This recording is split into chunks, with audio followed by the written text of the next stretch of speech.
So, in addition to this new Vastum album, you also have a project called Fyrhtu. Tell me a little bit about Fyrhtu. So, Fyrhtu is a very new project with me and my partner, Nathan Verrill, who is the guitarist for Bay Area doom metal band Cardinal Worm. And I was playing bass with them for the past few years as well.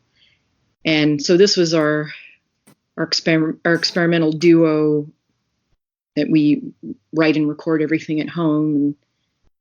And, recently started playing live a year ago. And, it's the first project where Nathan really sort of takes the lead on a lot of the vocal work and composition. So that's a new thing for us and fun and challenging. And he's also really a big fan of synthesizers and analog and semi-modular synths and the like. And this is sort of a vehicle to experiment with that. So we have a new album coming out on Black Horizons on cassette, and there'll be a digital version November 8th. Yeah, so that's a brand new thing coming up. How long had you been working on this project? I'm trying to remember. I think it's been about 1.5 to 2 years. And Dave Brenner, who runs Earsplit PR, has this sort of collective experimental monster. I don't know what else to call it, called Grid Failure. And we sort of began as collaborating on a release with Grid Failure, which hasn't yet been released. And so since then, we've been playing shows. We performed at one of the Grimposium festivals in Montreal. That was our second show, I think, last year. And then we have our record release show coming up on November 2nd in Oakland. And so my understanding is that the music is a mix of, I guess, structured or composed material and some improvised material. Is that correct? Yeah. So on the debut album, No More Days in the Light, we took some live recordings and infused them into the studio recordings. And the live recordings are, they're sort of a collection of vocal and synth loops that were improvised at the show, and we liked them enough that we threaded them in the composed parts.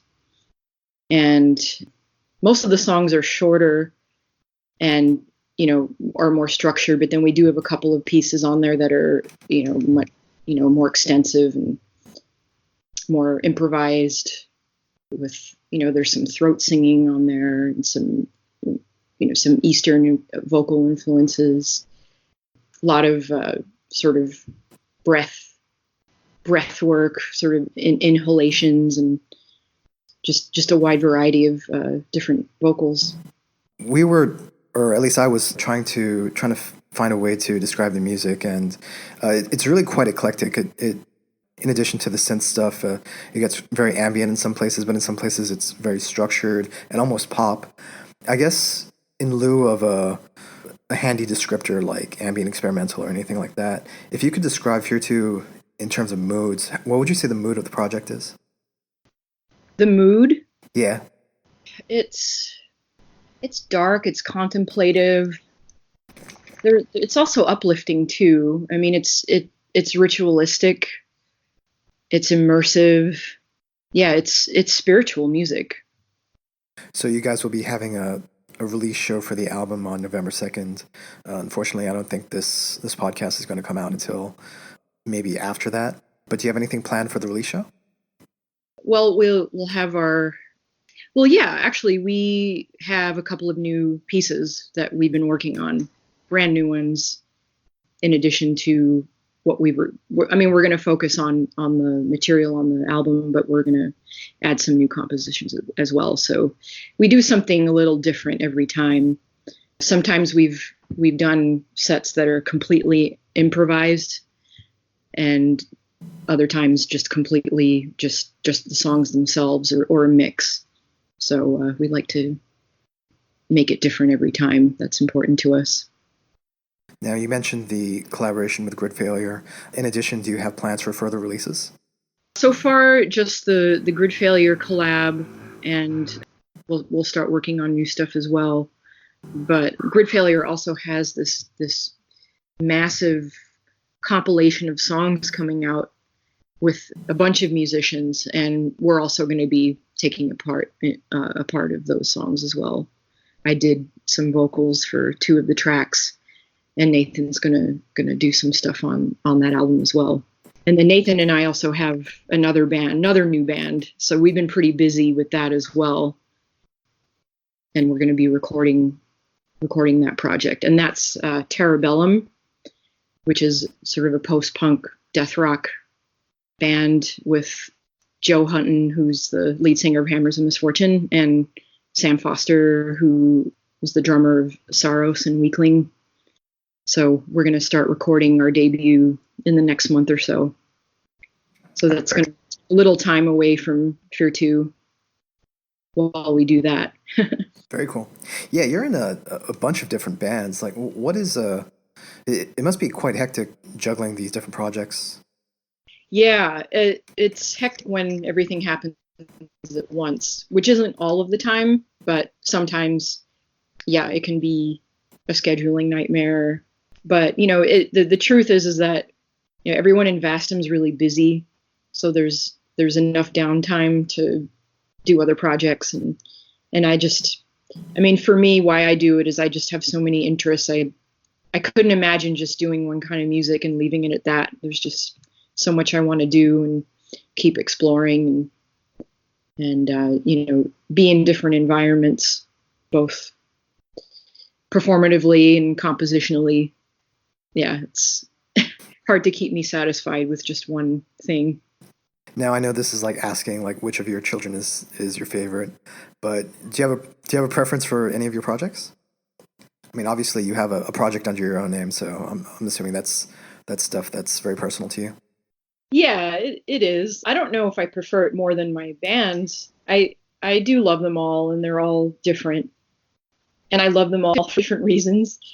But and then over time I'll favor one over the other, and that'll be the thing that's closest to my heart at the time, and that might change like a few months from now or a year from now.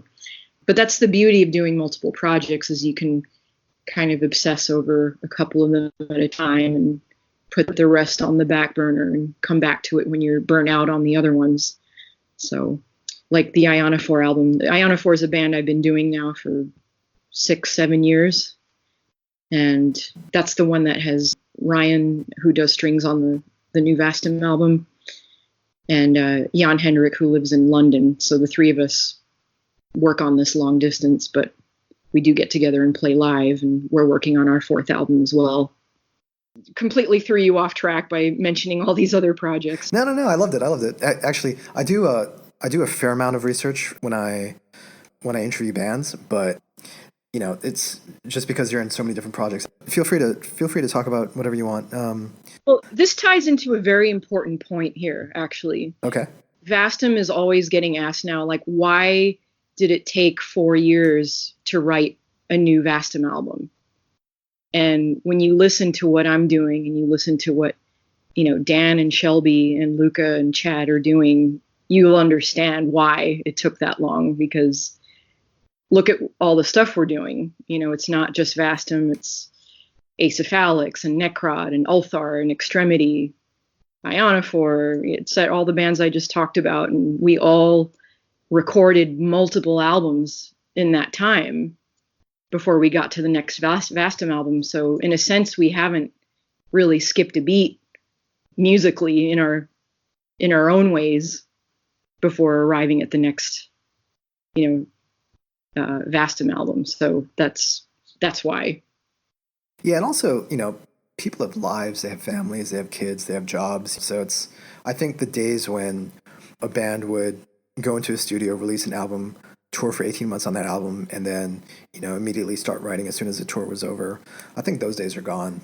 A lot of the bands I talk to are releasing an album this year or released an album last year, and their previous album was anywhere from like 10 to 20 years prior, you know what I mean? It's just, sometimes just life gets in the way, and, time gets away from you. That's right. We're all doing music. That's the funny thing. Yeah. It wasn't just... Yeah. And started a PhD program, which is super intense. But we were all doing music nonstop and are still doing music nonstop.